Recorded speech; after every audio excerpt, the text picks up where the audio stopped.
All right, class, today we are going to be starting a brand new unit. Our unit is going to involve graphing sine and cosine functions. And other functions as well. Today we're going to be able to determine the amplitude and period of sine and cosine graphs, and graph sine and cosine graphs with exact measurements. First, we have to figure out what our parent functions are. And this can be a little bit complicated because sine and cosine graphs are different than other graphs that we have dealt with. They're different because they continue on forever, but they continue on in space. And we'll explain why in just a minute. So let's figure out what this graph looks like. The graphs come from the unit circle.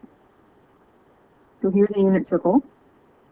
And the x value of our sine or cosine graph, we'll start with a sine.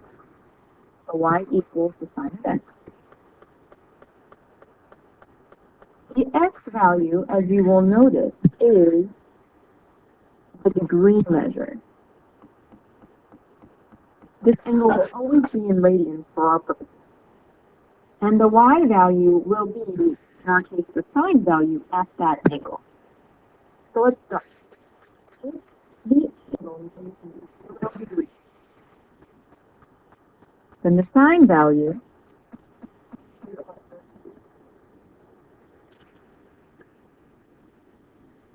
we rotate around the unit circle. If our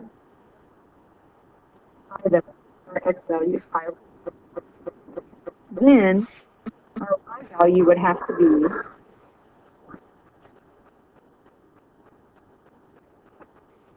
if we continue to rotate around the and we get to 180 degrees or pi in radians, then our sine value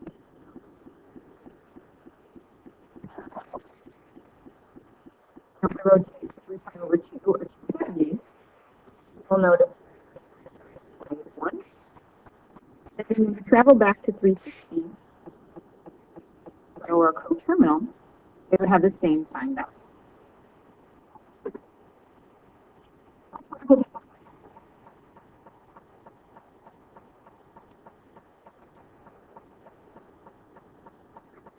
my graph, a metric function, I want to label my scale in terms of radians.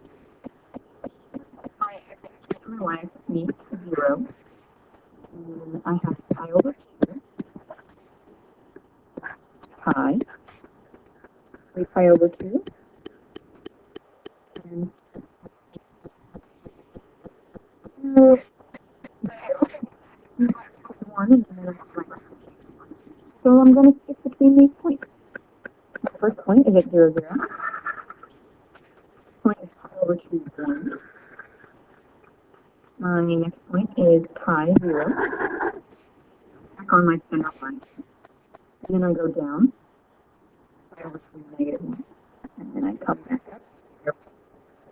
And this graph will continue this way forever. So we can even make the prediction that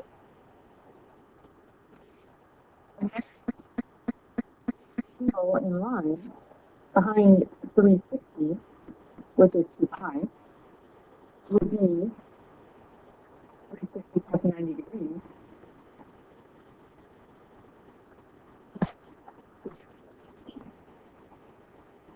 Radians would be 5. Over 2 pi, I'm going to get out 1. So I come back up here. Next point in line would be 3 pi. Y value and also the next function is going to continue like this in both directions. We'll continue the same way on the negative side as well.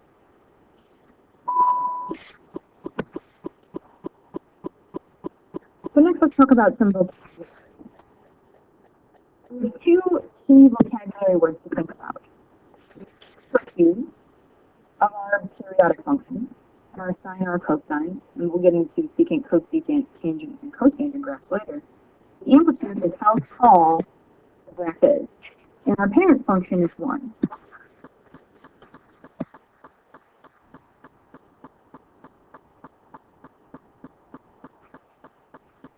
And then the period of the function is how many times it takes for the function to fully complete itself. So in this case, of our sine graph, for our graph to make one rotation around the unit circle, or when we start back over again, the period of this function would equal to time.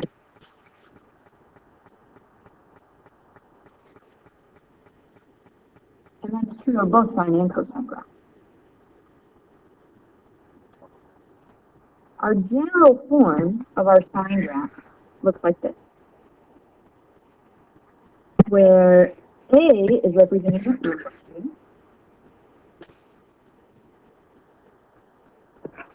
This inside part here represents how our graph is going to shift and how our scale is going to shift. And we'll talk about this more intensely when we get to class.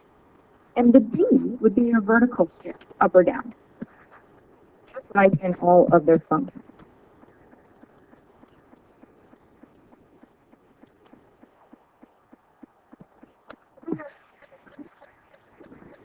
You can use the formula 2 pi over 2, being the number that's being multiplied by x. This is a good place for us to stop, so make sure this all gets written down. Why don't you try to figure out what a cosine graph would look like? And we'll talk about it in class.